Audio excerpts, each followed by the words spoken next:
malaking problema nyo. Kaya gobyerno, Presidente Marcos Jr., kung maaari na, sundin mo yung patakarang panglabas mo. May pinal na petsa na para sa pagsisimula ng paglilitis kay dating Pangulong Rodrigo Duterte sa ICC. Ngunit ang pinal na takbo nito ay nakadepende pa rin sa kanyang kalusugan. Alamin natin ang detalye sa report ni Kai Villan.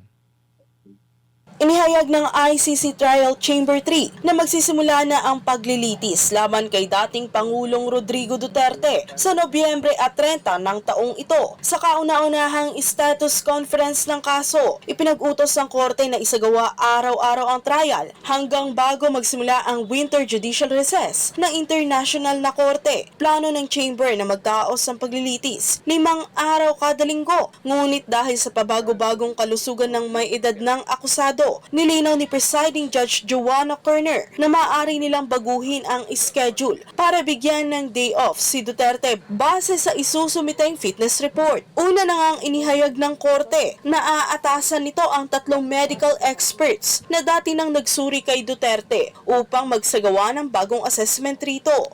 We have to wait for the report on the accused's fitness, and they will specifically be asked to, if they find him fit to stand trial, about the proposed sitting. The chamber would obviously like to sit, subject to witness problems, 5 days a week. But we note the recommendations that were made for the confirmation hearing. And so it may well be that we'll have to adjust it if we have to have a day for the accused not to be in court each week. Ayon sa korte, ang kalusugan ni Duterte ang pangunahing dahilan kung bakit dapat nang madaliin ang proseso at bawasan ang mga paulit-ulit na testimonya. And the last thing is, and I think that's a general comment, it really is incumbent, as I say, in particular because of this case, because of the health of the accused, that the evidence is kept to the minimum possible, and the chamber would not expect to hear from witnesses all saying the same thing. Inatasan ng korte ang magkabilang panig na magtulungan sa pagsusumite ng panukalang Joint Letter of Instruction para sa gagawing medical assessment sa darating na Miyerkules, Hunyo 3. Samantala, mariin ring hinimok ng korte ang ICC Registry na maghanda ng interpretation o pagsasalin sa wikang Filipino para sa opening statement sa paglilitis sa Nobyembre. Ito ay upang lubos na maunawaan at masubaybayan ng mga mamamayan sa Pilipinas ang nasabing paglilitis. Kasalukuyang hawak ng Office of the Prosecutor ang 619 na dokumento, kabilang ang 197 na testimonya. Hayagang binatikos ng ICC ang bulto ng ebidensya na tinawag nilang labis. Kaya naman nangako ang prosekusyon na magsusumite na lamang ng mas maikli at piling listahan upang maiwasan ang pagpasa ng napakaraming dokumento ng sabay-sabay. Nagbabala ang ICC na hihimayin at re-resolbahin nila ang pagtanggap sa mga ebidensya sa mismong oras na ipresenta ito sa korte. But I'm reminded, I think that the conduct of proceedings, and indeed the Chamber's manual, states that where there are documents which the Chamber or the parties consider are important ones, it can be, whether or not it will be admitted, can be dealt with at the time that the document is tendered. But I really do emphasize we don't expect to be drowned in documents. Nakiusap naman ang legal representative ng mga biktima na regular silang abisuhan sakaling may agreed facts sa pagitan ng prosekusyon at depensa upang masigurong hindi mababaliwala ang interes ng mga biktima na sinang-ayunan naman ng korte. Upang ihanda ang lahat ng usapin bago ang paglilitis sa Nobyembre 30, nagtakda ang ICC ng susunod na status conference sa darating na Hunyo 23 at Hulyo 14. Para sa Diyos at Pilipinas kong mahal, kay Vilan, SMNI News. Ayan, Attorney Sala, ano po ang inyong komento sa recent na pahayag na ICC? First, open on kayo, ha? Nag-o-open on ng ano nyo. Nawawala kayo sa screen, nawawala yung boses nyo. Basta wala, blanco. Pakiayos nyo para kumpletong-kumpleto yung pakikinig ko sa inyo. Ayan. Anyway, from what I gather, yung pong ginawa na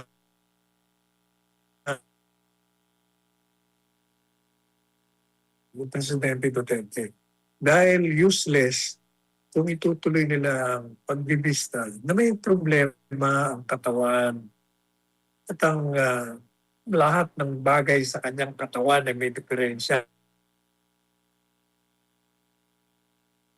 Nating sinasabi nabigyan niyo ng talagang tunay na eksaminasyon niya. Dapat nga, nasa ospital yan eh. Pero hindi niyo ginagawa. At least itong judge na ito, mukhang tinitingnan niya, teka muna, tingnan muna natin ang medical condition eh.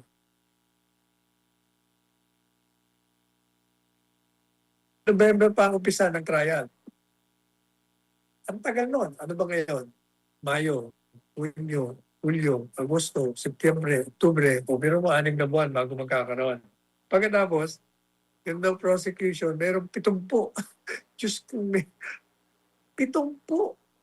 70 witnesses daw. Hindi mo malaman kung saan pinagkukuha nila. Kaya sabi ng judge, pa-exian nyo lang, yung mga importante lang, hindi kung sino-sino nilalagay nyo. Talagang gusto nyo patagilin ng pagbibista ron. Talagang gusto yung mamahinga na si Presidente Duterte forever patatagalin nyo. Pero may problema kayo dyan. Malaking problema nyo. Kaya gobyerno, Presidente Marcos Jr., kung maaari na, sundin mo yung patakarang panglabas mo. Paulit-ulit mo na nga sinabi noon, kasama na yung Department of Justice Secretary, Solicitor General, na wala kayong jurisdiction.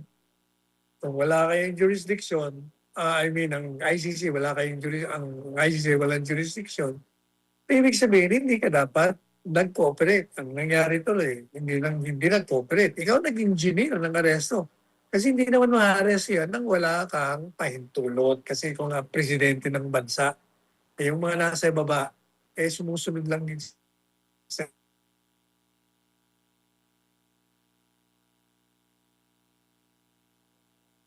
Duterte dito para matuwa sa iyo at mapatawad ka ng taong bayan sa ginawa mong karumal-dumal na krimen.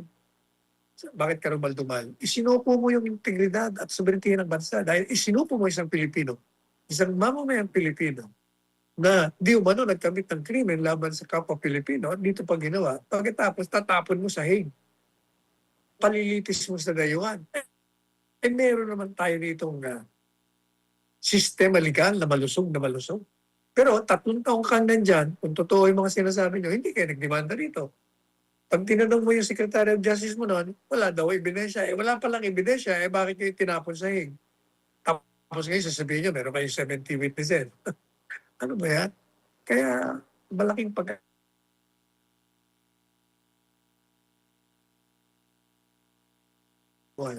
magkaroon na ng resolution dito.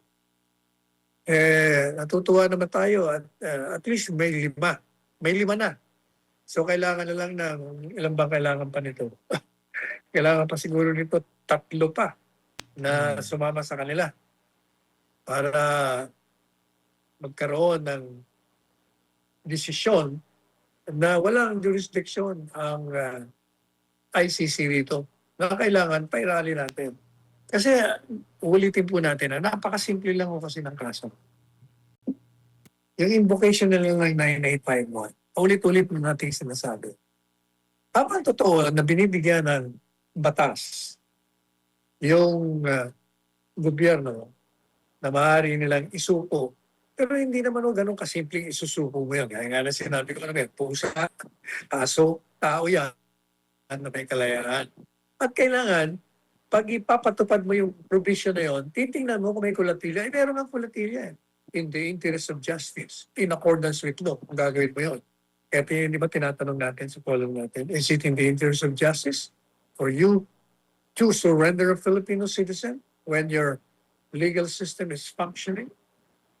Is it in the interest of justice to subvert your own territorial integrity and sovereignty by surrendering a Filipino citizen?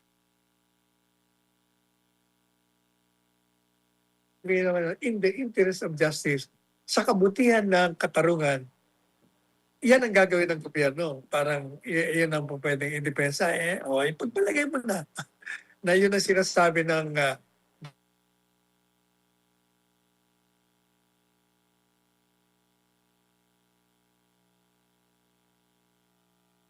doon sang-ayon sa batas. Kaya nga sinasabi natin, yung kondisyon na yun, tinutukoy niya yung due process clause of the Constitution na sinasabi, bago mo tanggalan ng kalayaan ng isang tao, kailangan ipadaan mo sa kaparaanan na itinakda ng batas. Ano yung itinakda? Number 1, kailangan magkaroon ng probable cause. Pangalawa, kailangan yung probable cause na nakuha ng mga investigador, kailangan yung judge mismo, uulitin yung titingnan niya personal bago siya maglabas ng warrant of arrest. Madalit sabi, bibigyan mo ng pagkakataon na questionin ng warrant of arrest o ang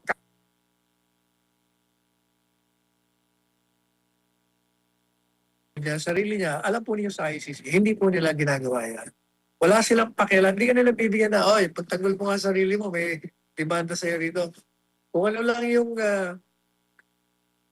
demanda sa'yo, na kung ano yung mga nakasabit to, mga newspaper article, mga pinabit na hearsay, okay na to. Kaya mag-i-issue na kami ng warrant of arrest. Ganun nung katindi. Ganun kababaw ang nagiging batayan upang sila mag-issue ng warrant of arrest. Hindi uubra yun dito sa atin. Stricto tayo rito. Kasi pinagpapahalagahan natin ang kalayaan ng isang mamamayan. Kaya kailangan, i-connect mo muna doon sa Bill of Rights, yung due process. Kasi kung ipagpipilitan mo, pwede kang sumuko. Kung ang basa mo doon sa Section 17, 9851, gaya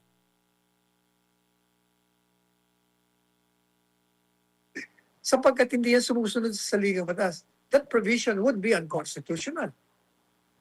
Kailangan pasunodin mo muna sa saligang batas sapagkat yan ang dapat nasundin. Kahit ano pang mga, kung ano-ano pang mga reklamo ninyo o ano mang interpretasyon nyo, simple-simple lang. Gamitin nyo lang ang sentido común. Tayo'y malayang bansa. Tayo may sistema legal.